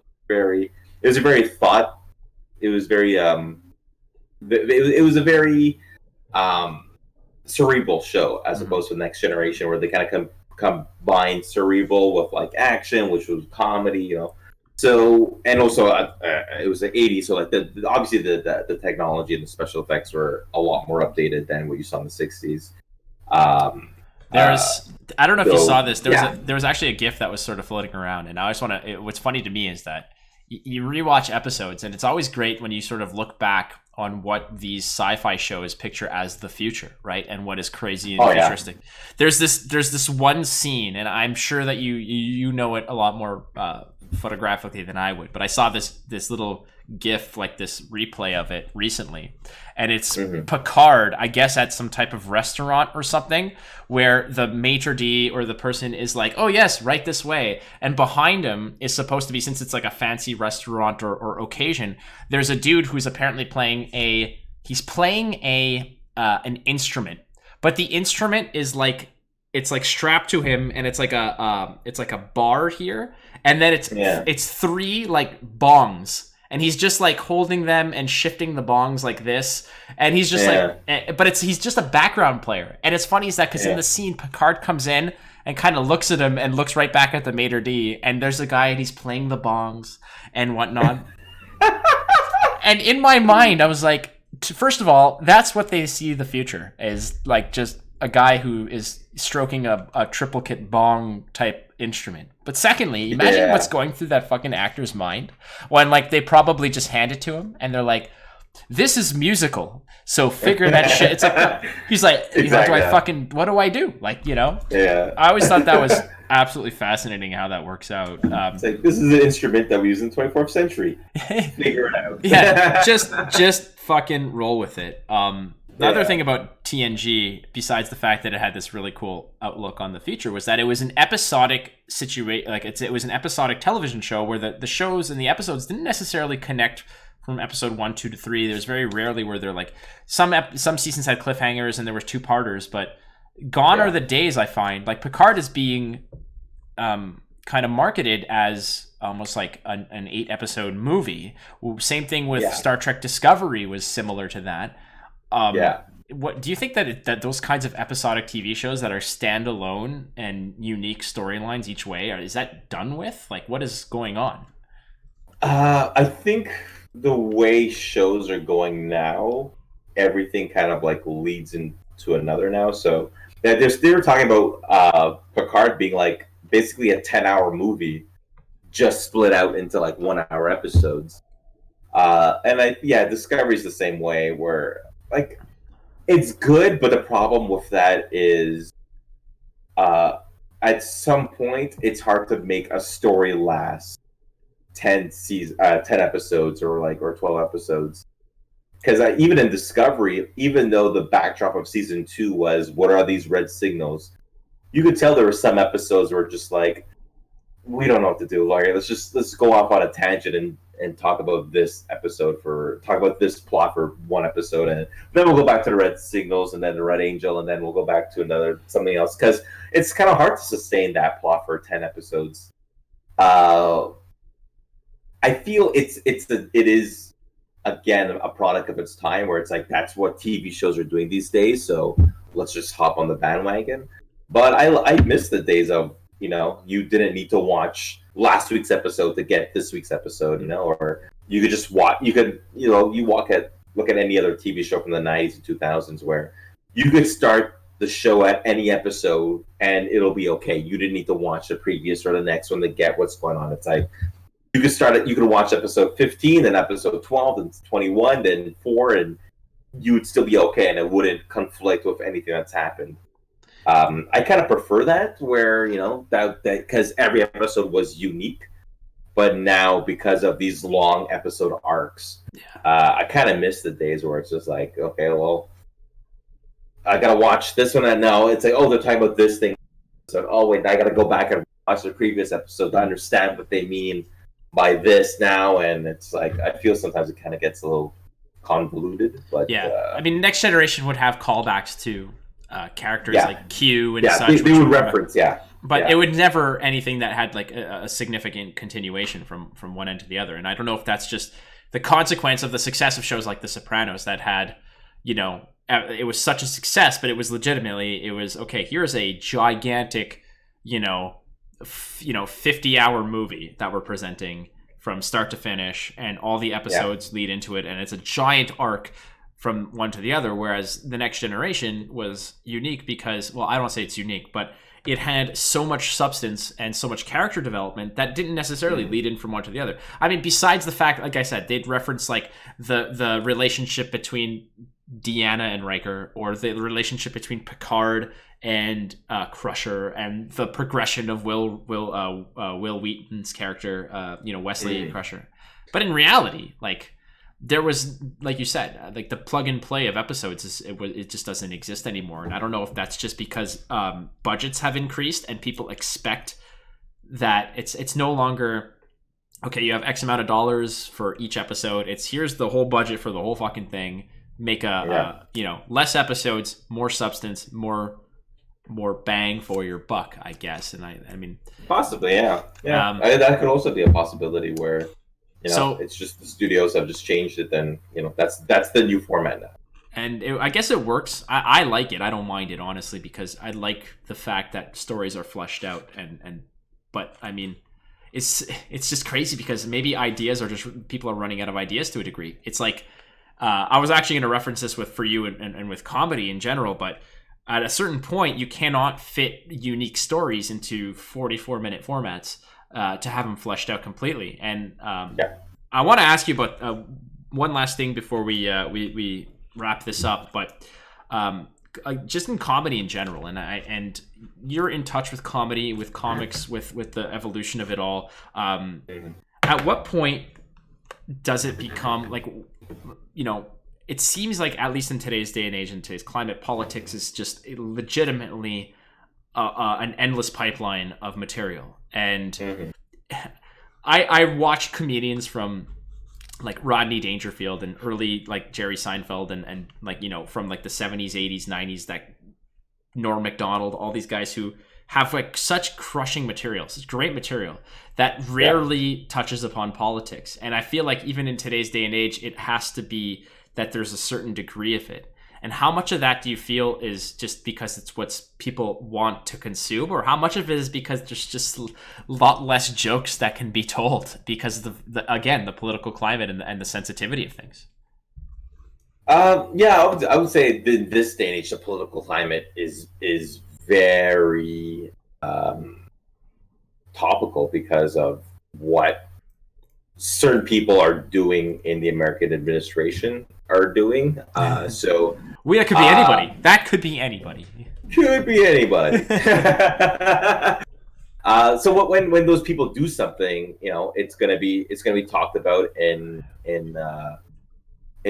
nightly shows or on stage, and the more it happens, the more people are gonna have to talk about it.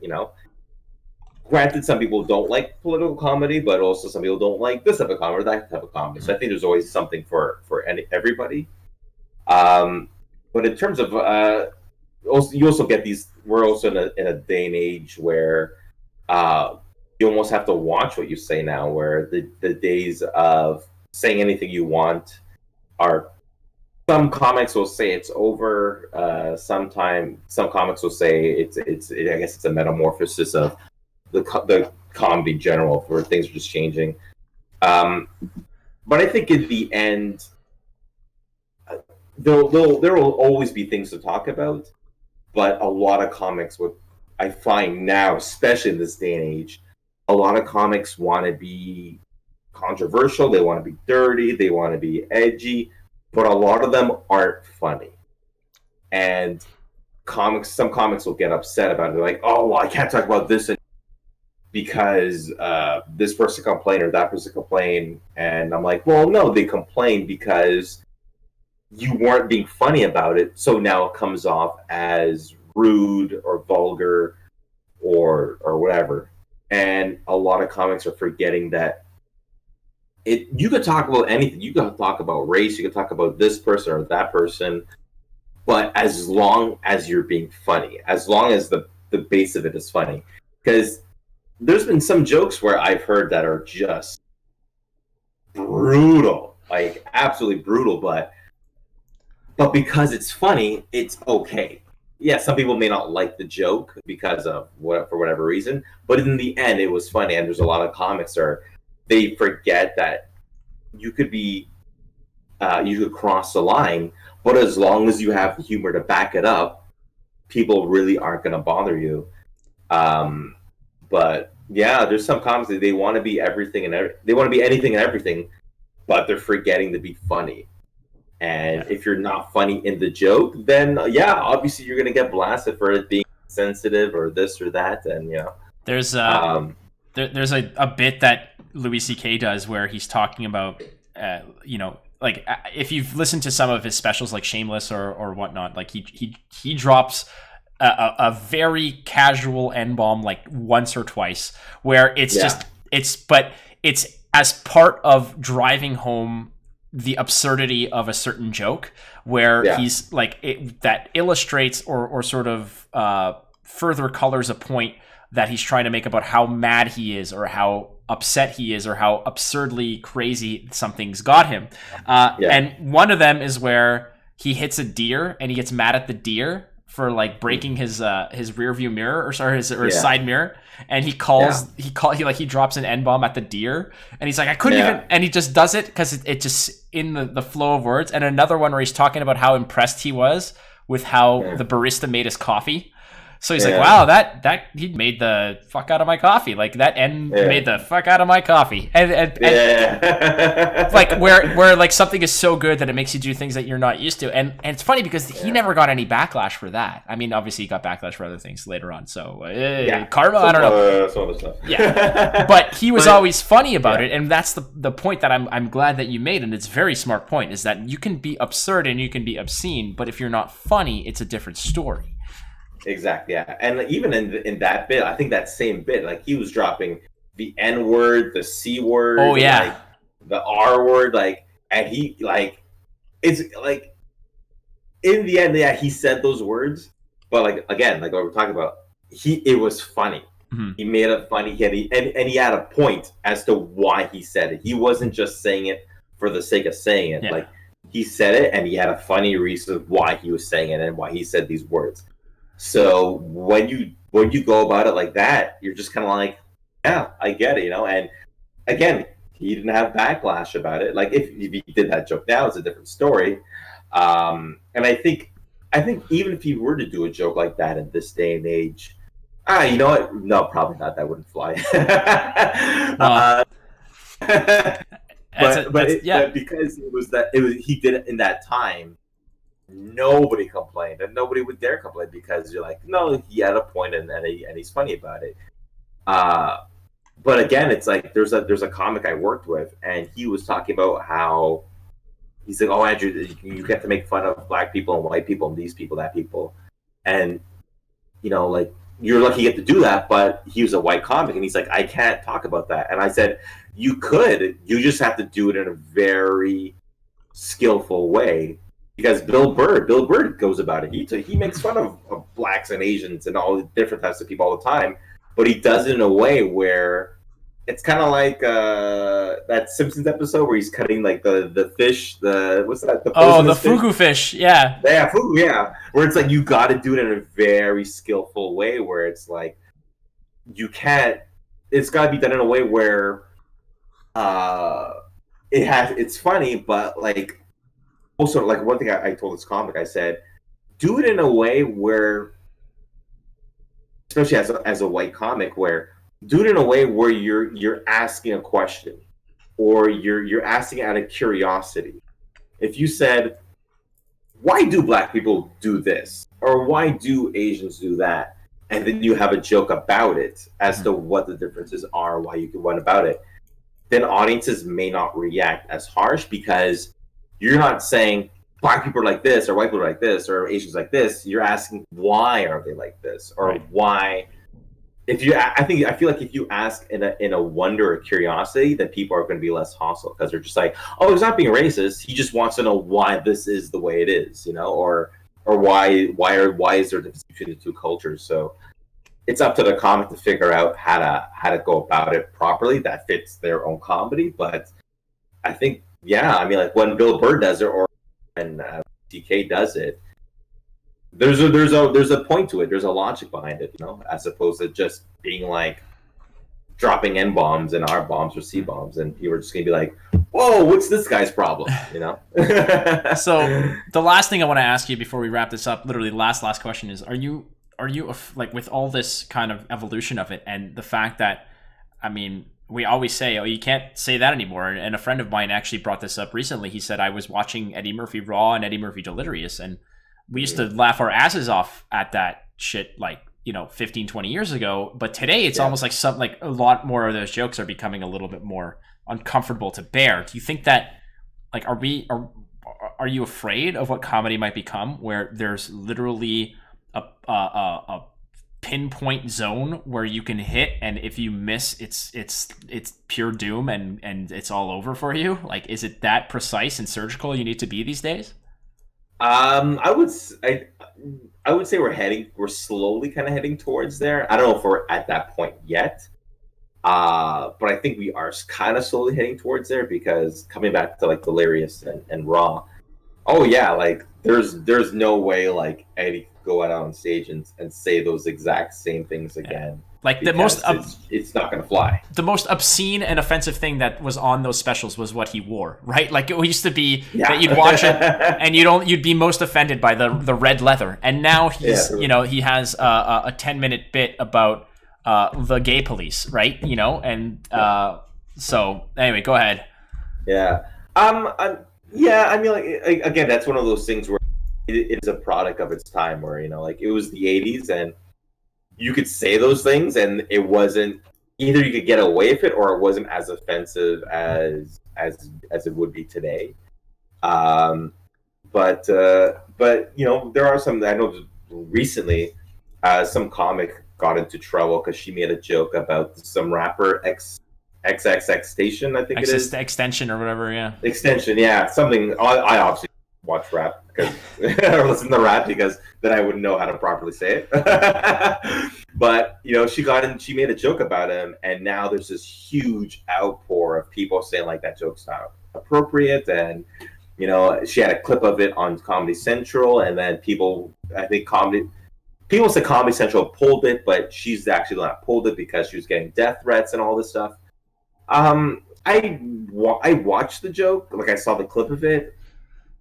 I was like, okay, yeah, it's a funny joke. I don't know why people are kind of getting really bent up about it.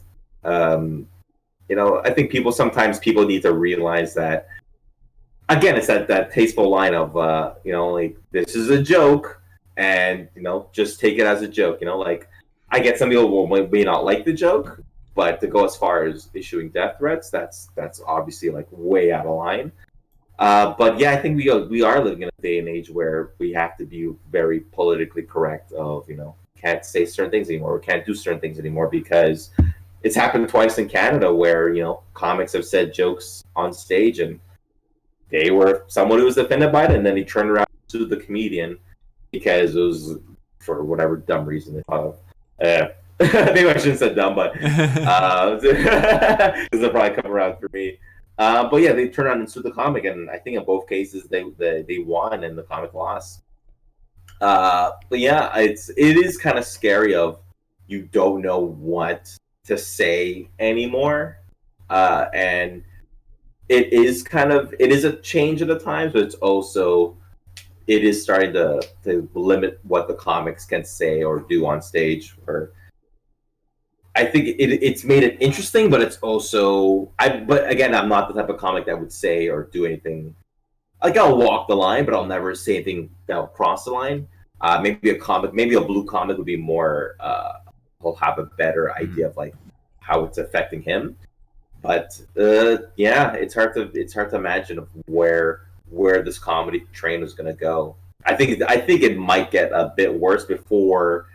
I think like everything in the world, you know, it's going to be like a cycle of like it's going to get really bad, and then it's going to be go okay again, and then we'll be back to saying we're doing whatever we want. But now, I think it's interesting. I think we're in interesting times of because you know what, some people would say it is hindering on what comics can say or do, but I think it's also reflective on society of like, yeah, like it's politically correct is a good thing, but it's also a very bad thing. You know, like, you know, you don't go around calling people Negroes anymore or Orientals anymore. You know, like that's not an infringement on things. It's just like, no, you just don't say that anymore. You know, like that's just, it's reflective of the time. So that does eventually segue into comedy, where it's like you can't say certain things anymore, and it's not an infringement on like what a comic can say. It's just like, no, in this society we just don't. That's just not tolerated anymore. But in terms of actual material, it's tricky, man. Now it's there are limitations on what you could say or can't say anymore. And it's not just political. It's just like again, coming back to that joke about the rapper, where you know people say it was tasteful or tasteless. Sorry. Yeah, it's but again, I don't walk those paths. I don't walk that. I don't cross it that far, or cross the line. I don't go that far in terms of like being risky. But another comic or a blue comic would probably have a better idea of what it's like for him. Of like, as a comic who does cross that line, has it affected him a lot? But for me, I don't think I'm not dirty, but I'm also not clean. But so I don't really feel it as much. But yeah, there's definitely a change in the way comedy is, where people do have to kind of start watching what they can or can't do on stage. Awesome. Well, hey, listen, Andrew, it's a sincere pleasure to get to hang out with you, buddy. I know that we've we went through college relatively together, and I'm glad that we stayed in touch, and your success really inspires me, and I'm hoping that only the best things for you moving forward, my buddy. Thank you very, very much for being on episode 1, the African American Menace, we'll say. Perfect. I love it. Right? Such a better title, yeah. Awesome. And you too, man. Like, yeah, I hope you roll out more and more episodes, man. Well, thank you. Well, you've set a great precedent for it, honestly. I wanted this to be more about personality, opinion, and just, good conversation, and you really hit it out of the park.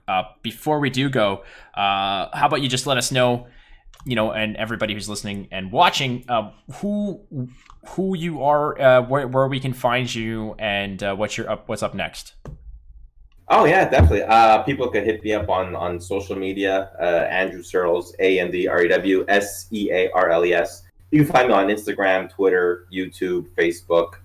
I post my shows on my website, andrewsearles.com. I have a bunch of shows in LA coming up. I'm doing the Burbank Comedy Festival next month, and then ideally I'll probably be back in Toronto, Ottawa, Montreal in the fall. I usually post my shows on my website and my Instagram. So if you want to follow me there, just hit me up. And then tweet or message me and be like, Flake sent me here. Works for me, brother.